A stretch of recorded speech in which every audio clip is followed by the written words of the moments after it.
That's fine. Yeah. Did you get That'd a be great. electronic copy? Yep, that'd be great. Okay. Sure, Ryan. Yes, thank you.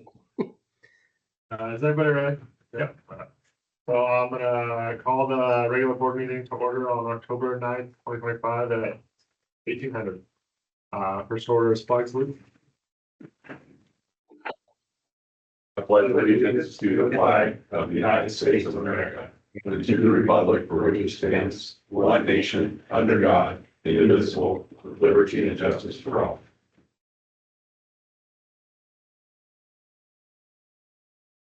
Any changes to the agenda? No change. Any correspondence? No. Don't believe so. Any public comment? No. Just any local 3215 on? No. Volunteer report? I can give you just a quick rundown. The volunteers are preparing to assist the sheriff with the trunk or treat.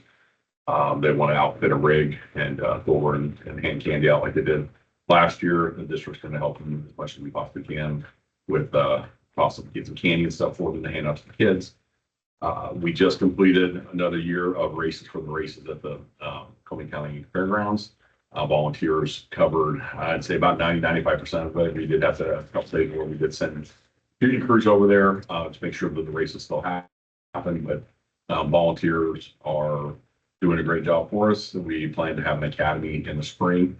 Lieutenant Chandler on C shift is currently leading the volunteers as the liaison and training supervisor. So he'll be taking lead for our volunteer program. I'll move on to the consent agenda. Meeting will last for the minutes from the last board meeting, September 16th, 2025.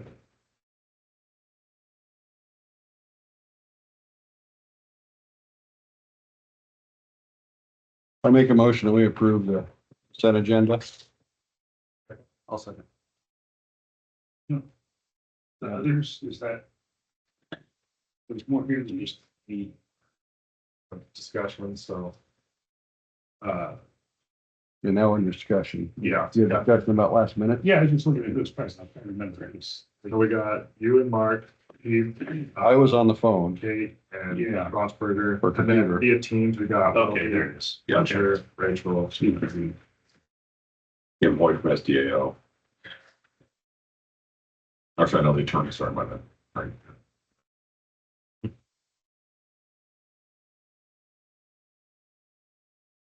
Yes, questions?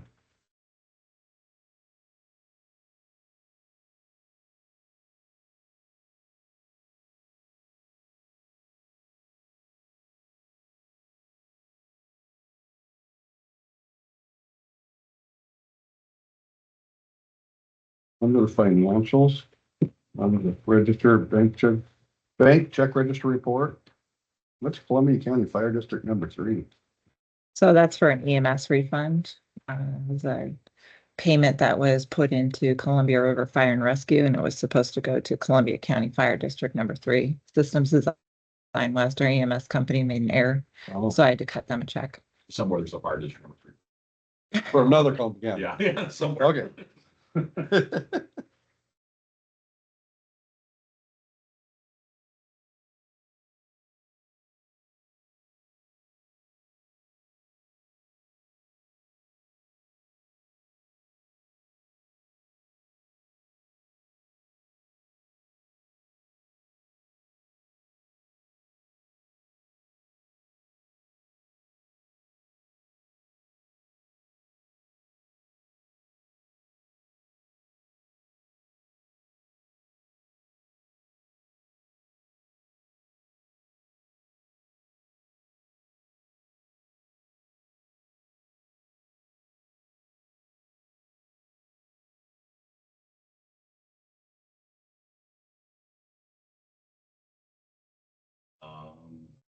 Under SB. Page 8 of 9. What's the new horizons? Like web for $23,982. Which, are you looking at the check register Yeah, report? the BMO page 8. September 29th. Oh, that's the phone company. Yearly or The New Horizons Yeah. is a monthly bill. It's for district-wide phone internet. Oh,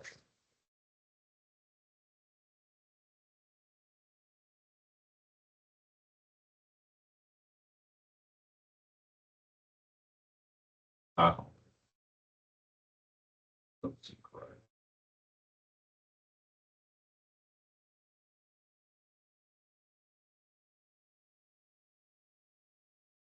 For what?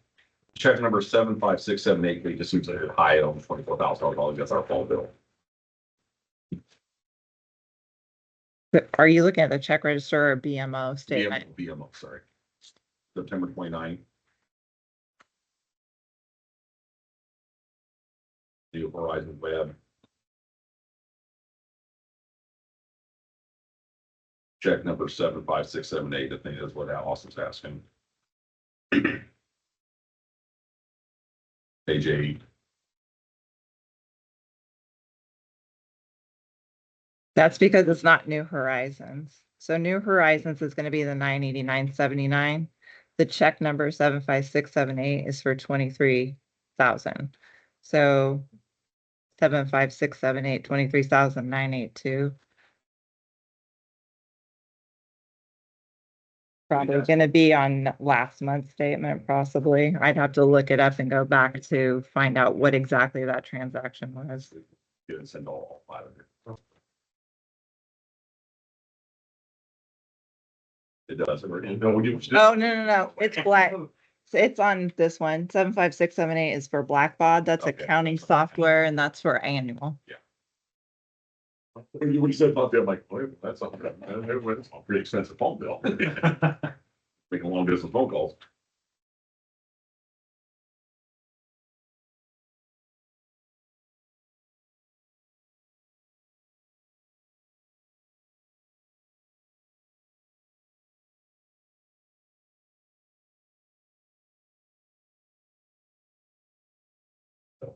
When he said she had it here, it's yeah, that's what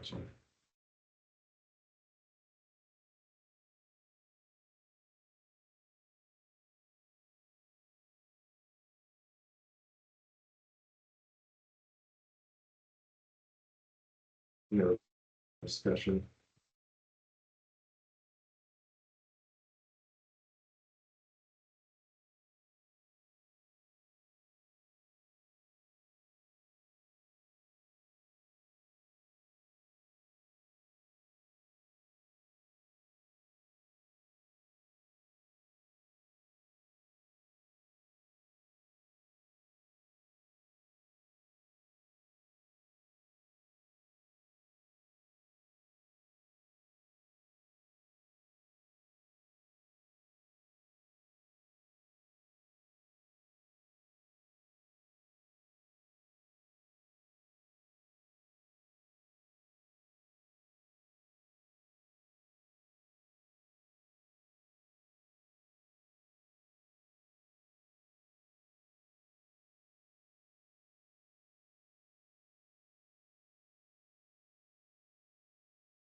No,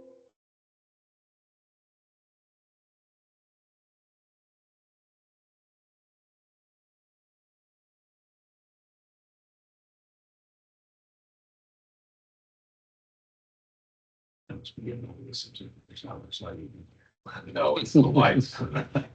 It's not just you. Not just me. It's not you, Paul, it's the lights. Austin's already on. Eric, under the budget to actual. First page, first page, under expenses. Our EMT differentials and recertification.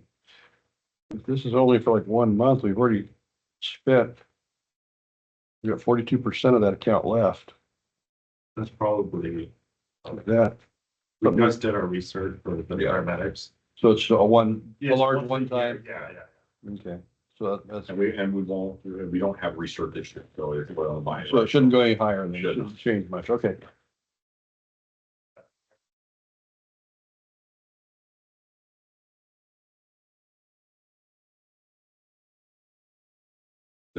Next year.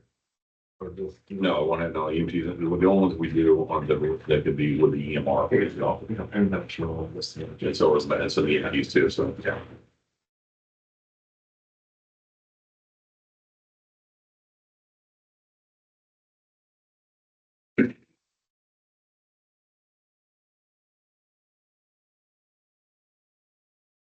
I'm good.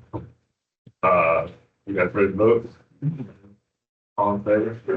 Right? Right. Hi. Hi. Five. Ayes. Passes. Next, we'll move on, chief officer report. So I'll keep it short. We have Jeff Griffin here to give us a presentation, but so currently, obviously, we're in the doldrums of in between July 1 and November 1 for surviving on our reserves, which we currently are. Our goal, and we hope we're going to be reporting to you next month that we will be somewhere between 2.2 and 2.4 million carryover or continue November 1. So we will be actually having funds available still to us without having to borrow. We did not have to borrow. And so it's a positive there. This has been a long couple of years to get us back to where we were. And so currently we're not expending a lot of money. There's a couple of repairs we had to do. Fairground station required some repairs. So there are things that we would like to have pushed off. We could not to keep the station operational. We are finishing up an academy next week. So we will bring our personnel back up to 27. We did have one firefighter resign. He went on to greener pastures.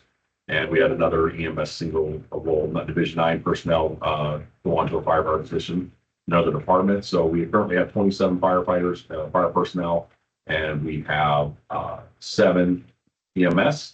So we are actively recruiting, and we have some applications that will be coming in. So our goal is to get it also continues to get us to our 30 fire personnel and our 8 Division 9 folks. And so that's our drive and goal. And probably obviously with the holidays coming up, it's going to take us a few months to get through those. So probably the next group we hire will be in January.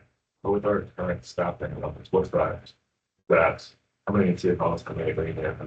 So on when if they're out, if we have people on vacation or sick, right now it is 2 at Fairgrounds, 4 at St. Helens, 2 at Rainier.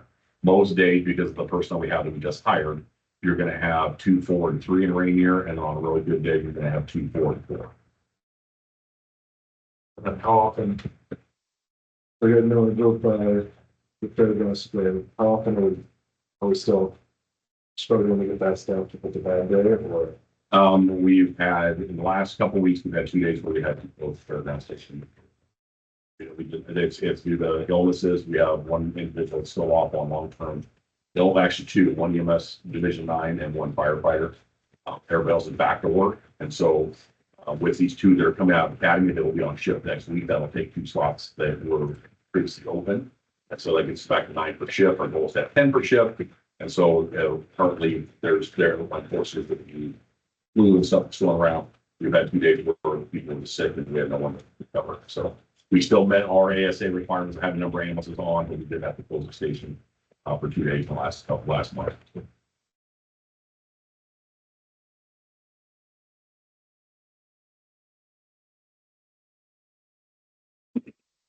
Don't have any other questions for me? No. Brian, do you have any questions for me, sir?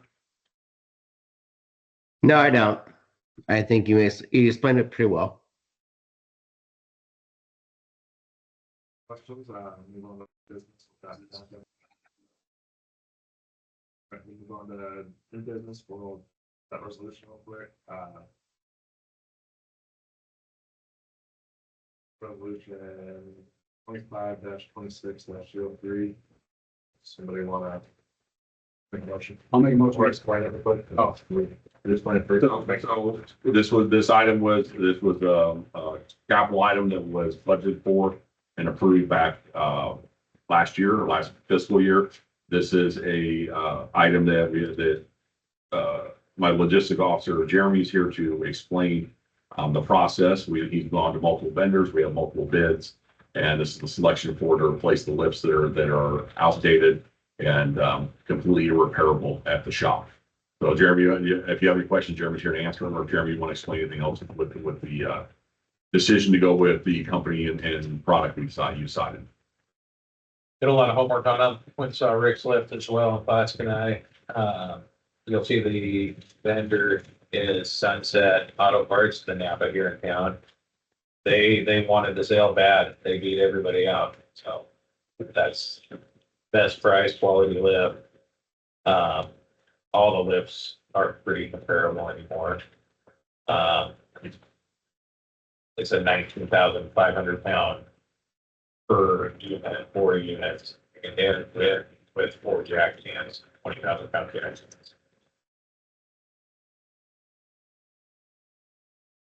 What you use to I use Turtle Coney, but there's the same thing. Our post lift is being discontinued or being removed. that was the only thing. Yes. Yeah.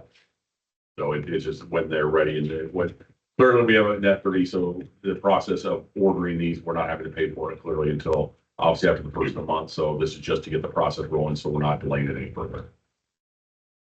Motion. Okay, we're good.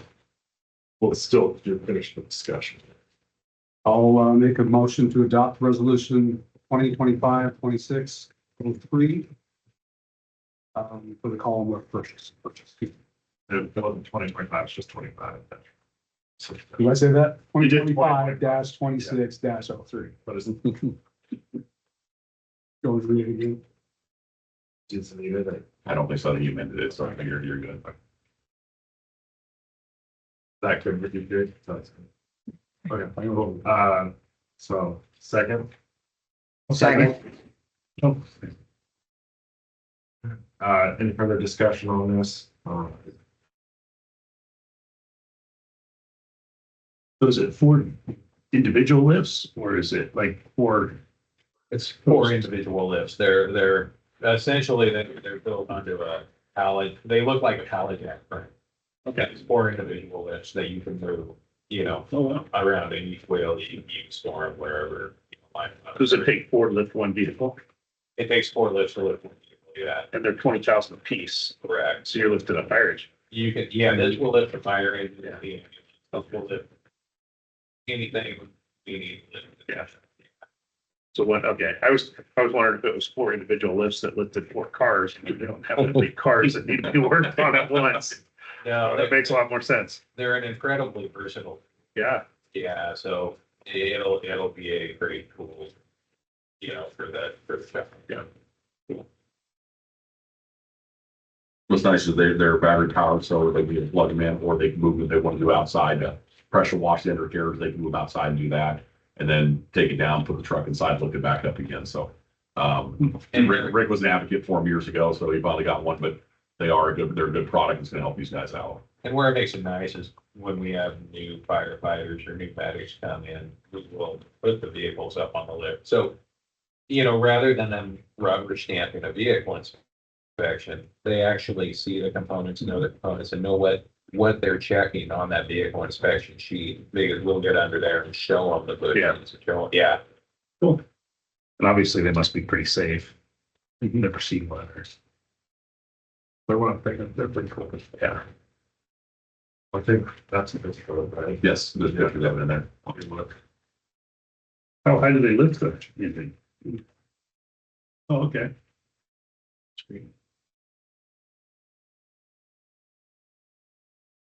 Like we're going local too, nice, 4.5 up. Yeah, And Yeah, yeah, they're yeah. still locally owned, right? they are, the owner, it changed hands. Now that owner owns, they run out of scappoos there, but they own 4 stores, but yeah, it's local. Anybody else got any other questions?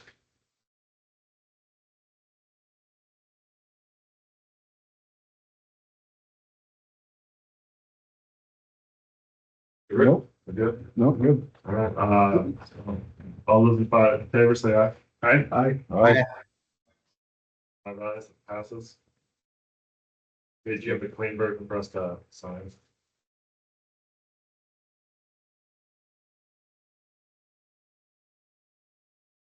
Then Ryan will just have to come and find it. I have checks for signature next week, so. I'll just hold it off to the side. Any particular day? For the check. Am I coming in for that? I'm just asking. I don't know if you want to. Well, you're gonna ask if they're cut out the discussion. Take care.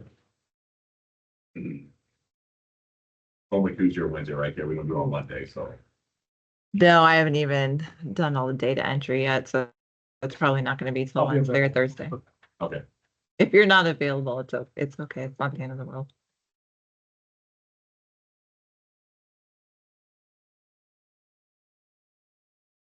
I'll start bringing you guys pens. Forgot that. Aye, always. Start bringing a box of pens.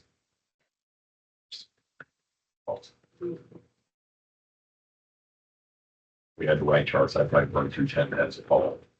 But leave them, they fall off and I never throw them away. My EP had a bandolero on it.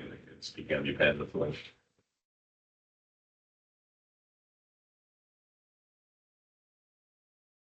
Thank you, gentlemen.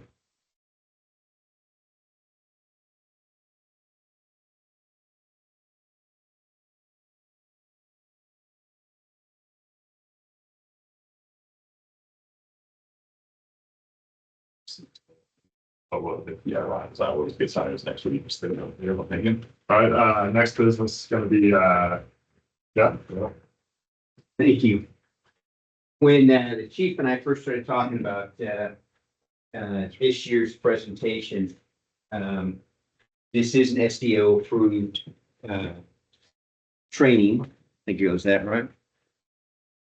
But it was fun. So much has happened over the last couple of years, and your financial report really shows it. You're doing everything right. So SDO's approved 8 different trainings this year, and we're going to drill down on issues that you guys talked about the last few years. Employment practices. The world's crazy right now. You pick up the news. There was a lady at a shopping center in the Midwest that held the door open for another lady. This is in the news today. A lady walked through the door and apparently didn't thank her, and they got into an argument that went to a couple other stores in the shopping center, and the lady stabbed her. Killed her. It's insane. You know, you're watching what's going on in DC today, and the parties can't talk. In fact, when I talk to the lobbyist, what he says is that both are playing to the media, and 90% of what they're saying isn't going or can't happen. It's just insanity. There are a couple of bills that we'll track in DC that are important for you. One of them is an expansion of what's called PSOB, Public Safety Officer for that. So right now, if a firefighter dies in the line of duty, fire, police, EMS, the feds will pay out, the Department of Justice will pay out $448,000 for that tragedy. We're trying to get it expanded to pick up cancer. And in DC, all of those cancer deaths for them is budget dust. The numbers are so small, but when you pull them up, it's a big deal for the firefighters and their families. And initially, it was proposed to be a bill, and it had some good support, but it wasn't moving very fast. So what they've done is they've tacked it on to a Department of Defense funding issue that they think is going to go through as soon as the government gets relit back up, which will be a good thing for firefighters. We're trying to get it expanded a little bit because of the disability. There's a disability kicker, but it says that you have to be permanently, totally disabled according to Social Security, which means you can't do anything. And that doesn't look for a firefighter. So we're doing a little bit of work there, but there's some good things going on. There's a lithium ion battery bill that both parties support, but we can't get it passed just because the parties don't talk. So we'll kind of keep you up posted on what's going on there. First net is coming up next year. No question, was that for federal firefighters and police, or is that for, would that cover all firefighters and police? PSB, Yeah, yeah. all firefighters are volunteers too. Wow. So we're fighting it real hard. We're fighting to get that through. It's the right thing to do.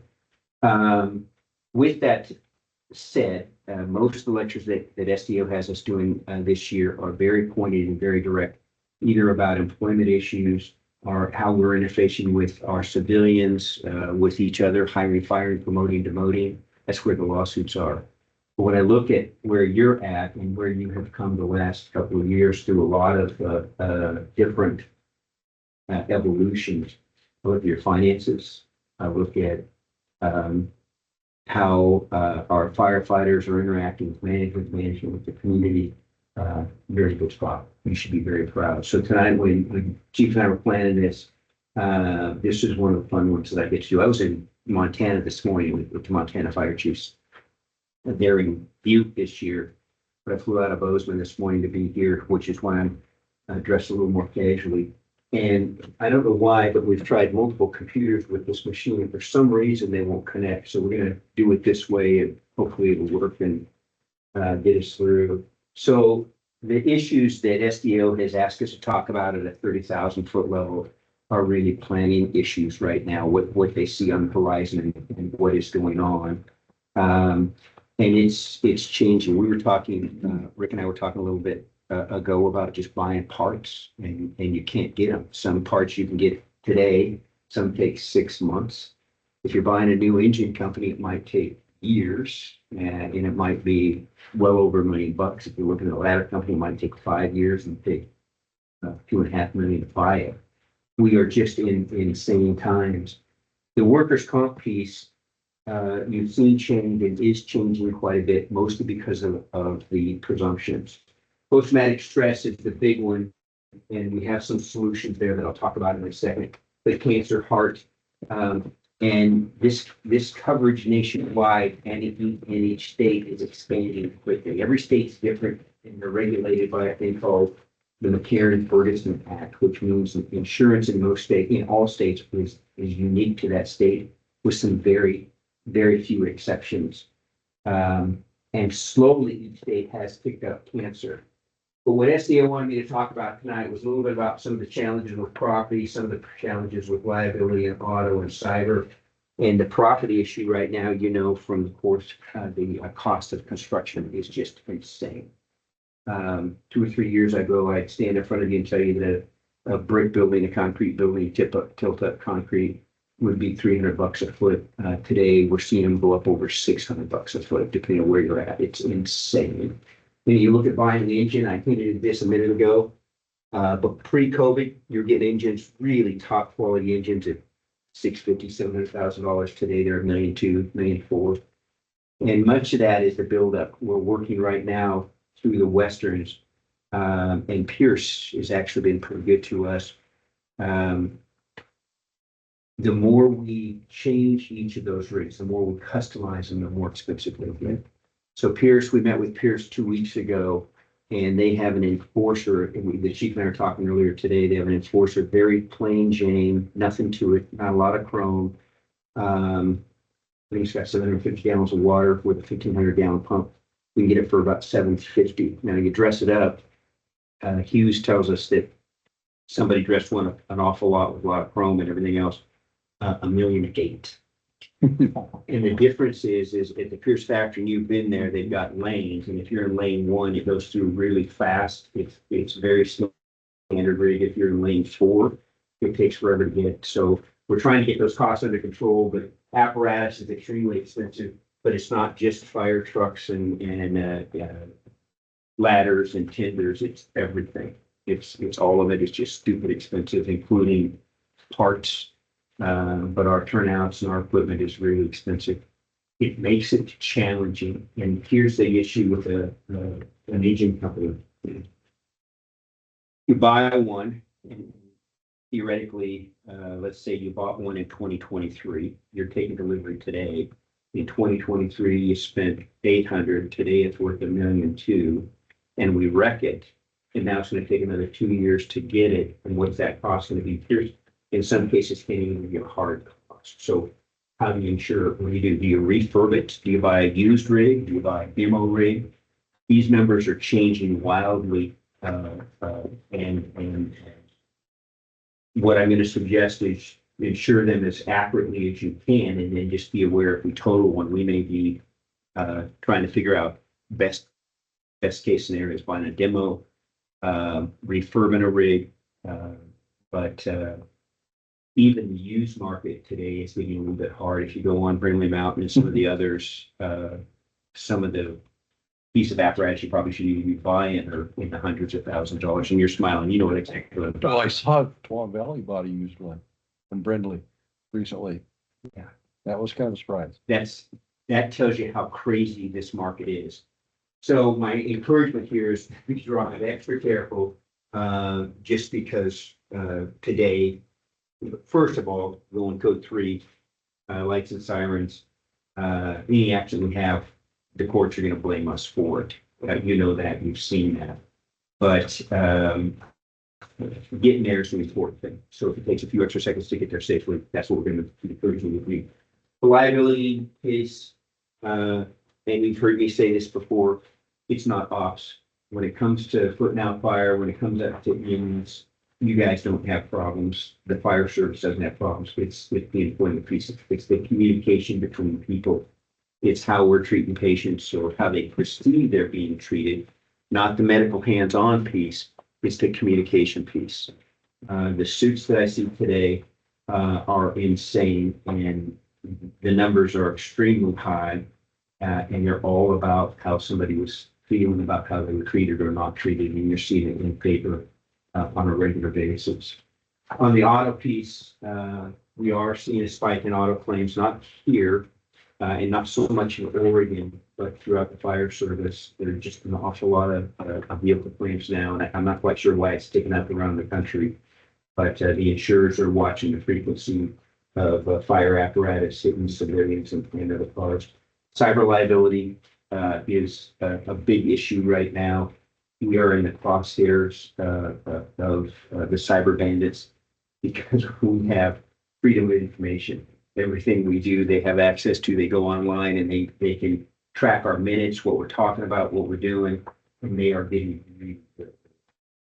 in the old days, you could see a spoof or a fish because it wasn't spelled right, it didn't sound right, and you could call those out.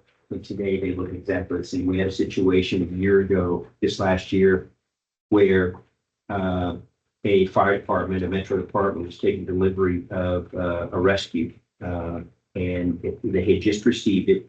And the communications, all the emails back and forth with the manufacturer. Hey, you checked it out. How's it looking? Everything right? They're doing the punch list back and forth. And the computer goes dead for about 20 minutes. And then finance gets another ping and says, hey, remember, if you pay by Friday, you get an 8% discount or a 2% discount, whatever it was. And remember, we changed our PO box. And that was a $180,000 keystroke. Fortunately, it was able to get recalled and stopped before they got the revenue. But that's how these bandits are. They're crazy. I'm going to hit just a little more on why insurance is so weird, especially with the workers' compensation. So McCarran-Ferguson was an act that came around in 1945, and it essentially said insurance in all 50 states is unique to that state. Now, there is some federal issues, there's some longshoremen and some other issues that are federal.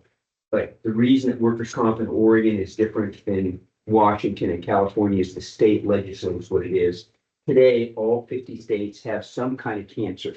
Some have 4 specific types of cancer, some have all cancers. Oregon, I think, has 12 body systems, and that's kind of where everybody is headed to. 27 states have some kind of post-traumatic stress, and that number is growing. And the reason that I wanted you to see that is where we think the market is going to go and what is happening. This report, and although it's small, This lists every type of presumption from lung, heart, to cancer, to post-traumatic stress by state, a lot of holds. And this was put together by the National Council on Compensation in 2023. The National Council was always a year or two behind the times. They're evaluating past claims. This report that you're going to see next is fresh as of 3 weeks ago from the IAFF. And it's the same report, but you'll see very few holes in it. And what's happened is in each state, the presumptions are expanding very quickly, and that's what's driving the rates right now with workers' compensation. But I do have some good news for you on that. This next slide will give you an idea of the different types of how broad the coverages are. So the National Council on Compensation regulates 42 states, all injuries, all dollars spent in every class code, whether you're a logger, a grocer, firefighter, police officer. They go down to Boca Raton, Florida, they total them, and a year later, they spit out what is called the pure rate. That's the minimum cost they think it's gonna cost to pay for the claims in that state. This is the firefighter class code 7710, and these are the differences between the states. The cheapest state right now for workers' comp was West Virginia with a pure rate of 111. Most expensive was South Dakota at 792. Oregon is actually pretty good. It was at 2.25.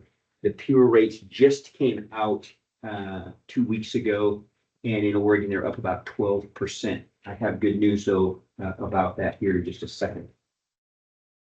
Let me tell you what that looks like and the power of what you can do. So what happens is the pure rate comes out, and that number is the projected number just to pay the injuries and the cost for the medical bills and rehabilitation. The insurance companies increase that to cover their cost of doing business.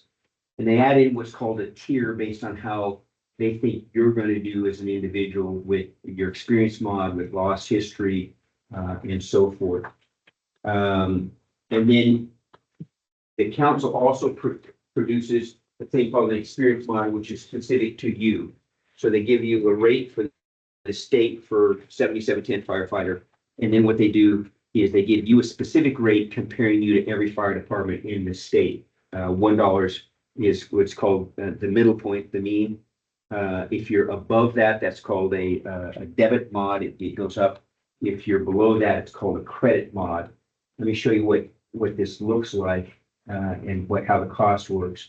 So in the case of SAFE, they just announced this week. Now, last year, they had 7 load factors. This is would be a client or a business that has very low risk, very low cost, very infrequent claims. These would be higher risk logging and so forth. SAFE just announced they're adding another tier, another load factor that is available, and I'll tell you the importance of that in a second. So what we did was we took a standard premium and a $1 mod, a $500,000 standard premium. We manufactured this, we made this up.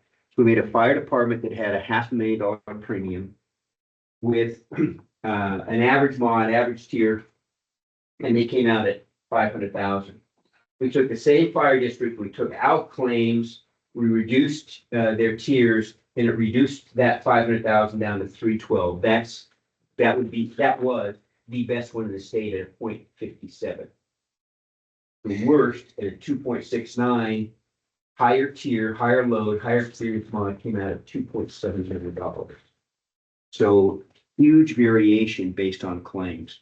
So that's the number one thing we're working on with the chief right now is to minimize our claims. And truly the thing that's overlooked, it's not the presumptions, it's sprains and strains. 52% of every dollar paid out in this state for firefighters is sprains and strains. Lifting, shoulders, elbows, joints usually, and shoulders are the worst. So workers' comp is going to be something we focus on real hard. What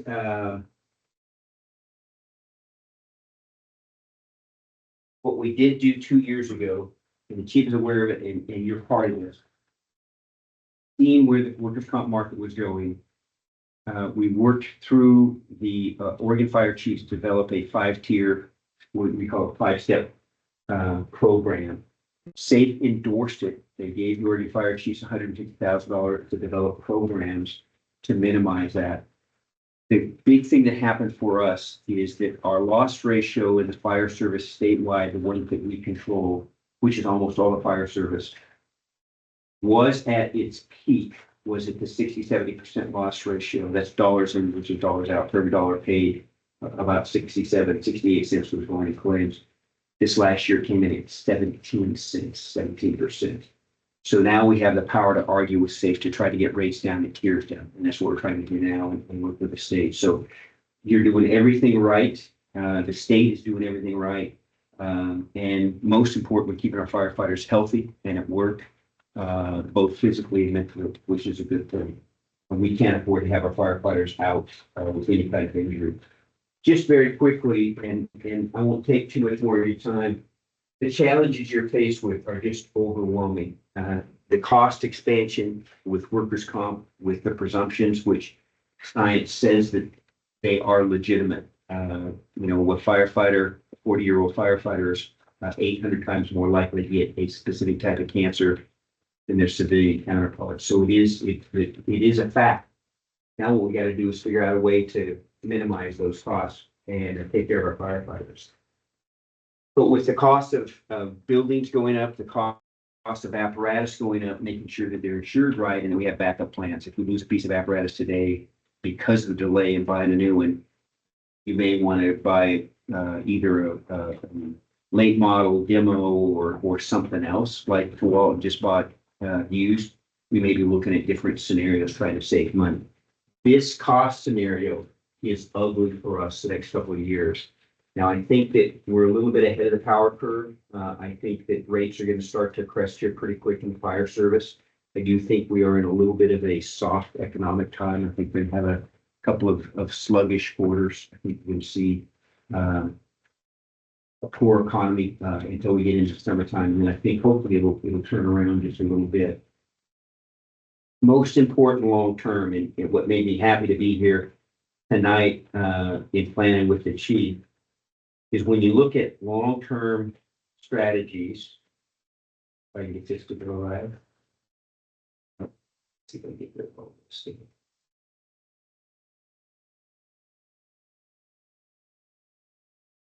When I look at long-term strategies, it's all about what you're doing right now, which is building a culture that is positive. You know, I watched the chief today out in the departments with our firefighters.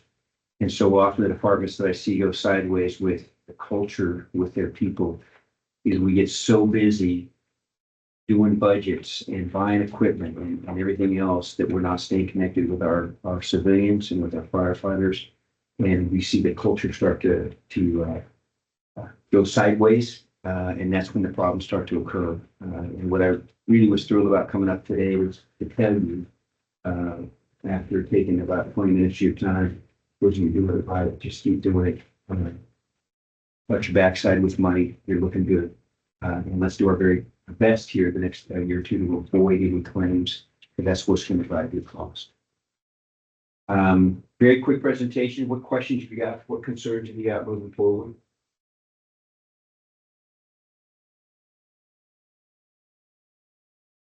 These are going to be challenging times, whether you're buying apparatus, building buildings. It's just, these are crazy, crazy times. What are you seeing a new apparatus roll off the line for? Well, it's expensive. It's And there's quite a delay.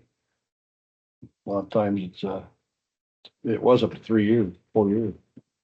So they're getting that down. Like you say, Pierce has I call them the cookie cutter trucks. Yeah. Anytime you take that cookie cutter truck and you make a change, engineering has to approve it. You want to just change the compartment size, it has to go back to the engineers to look at it. They have to do their stats on it, make sure it's not changing anything else in the truck. And that's what runs your custom costs up so high.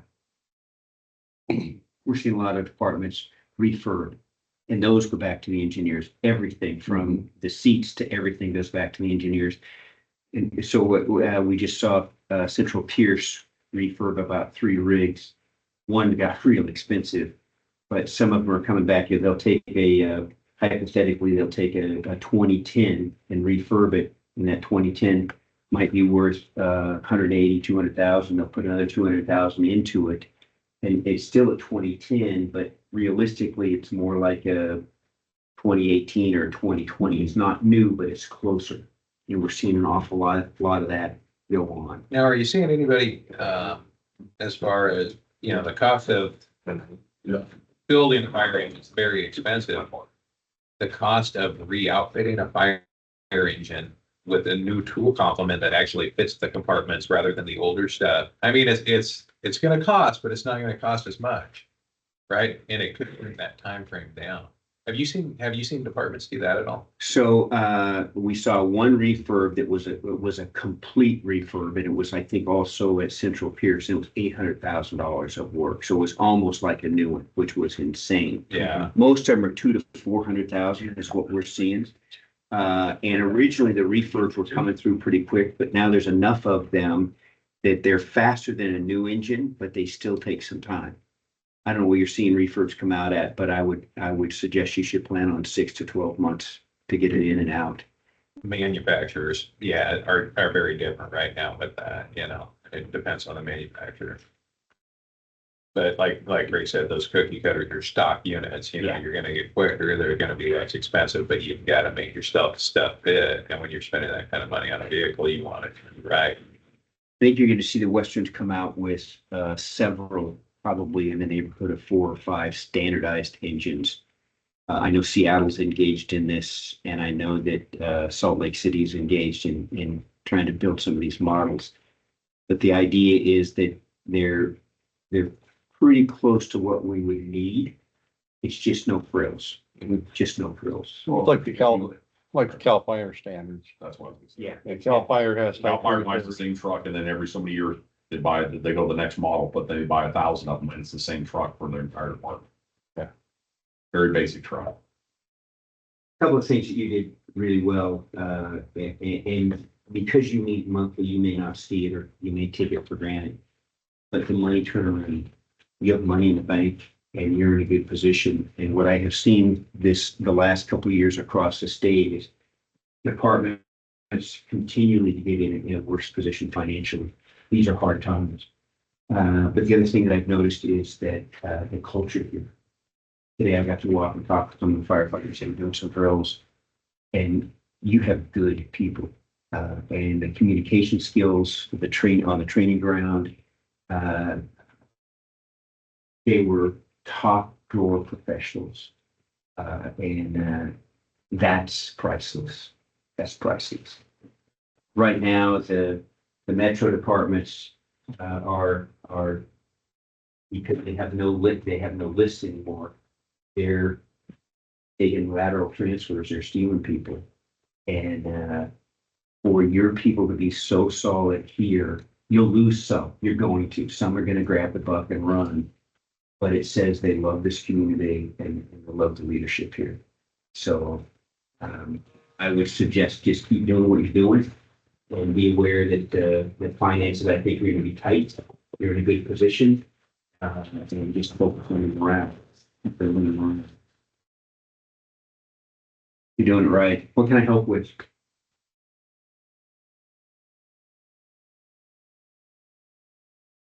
Don't be afraid to call. One of my calls, my first call Monday was about Hauser, not one of my clients, but they had a fire inside the station and they lost everything.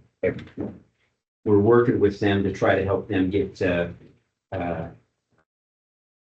and running as quick as we can. State Fire Marshal's doing a great job there, and then Jim Aldrich at North Bay is doing a lot of work down there. A couple of months ago, also another client. We do most of the fire, but these two were not ours. Pilot Rock had a fire inside their station and lost a couple of rigs and they didn't lose extraction. But these are just crazy times.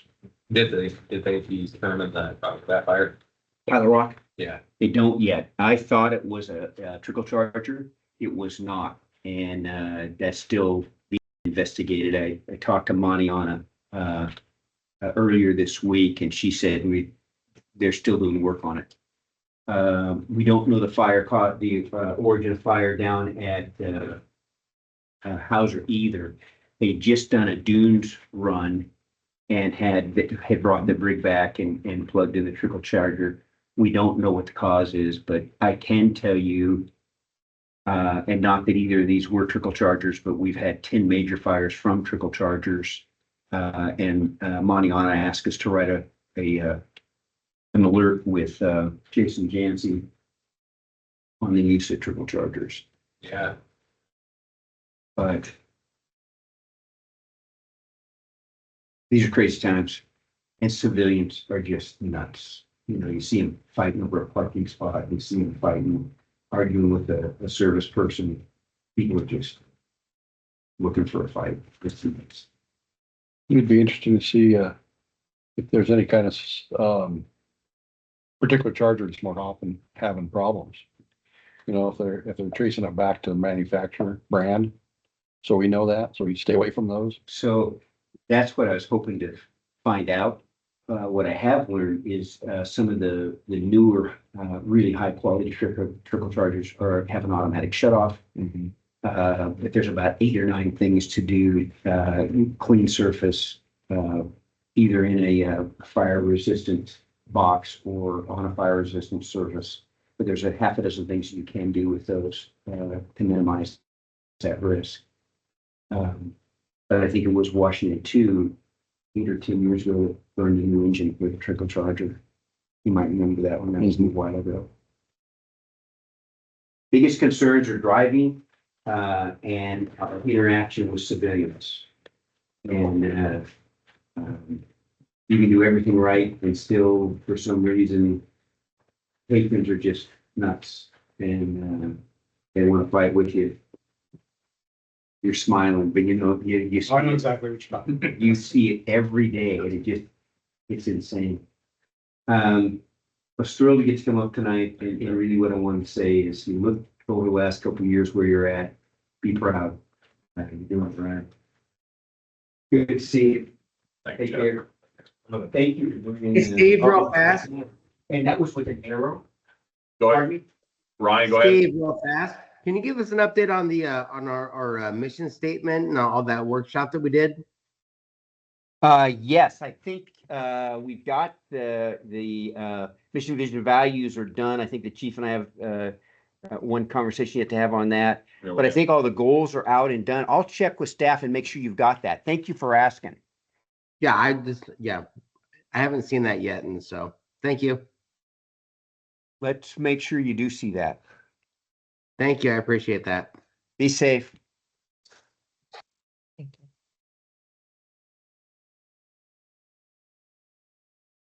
Thank you, Jeff. Have a Be safe safe. drive, Jeff. Get some rest. Thanks. Some day for it. Yeah, it's good day.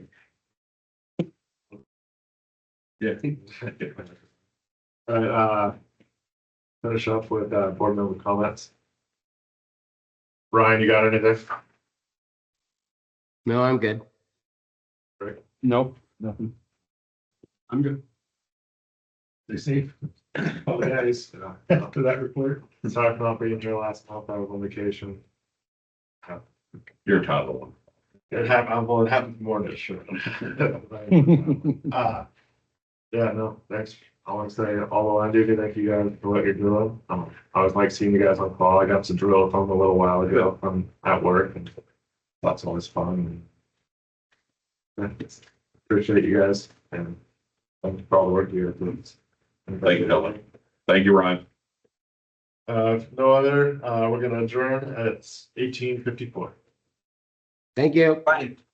Thank you. Thanks, everybody. Yep. Jeff, did you see the cat in the tree thing in New York?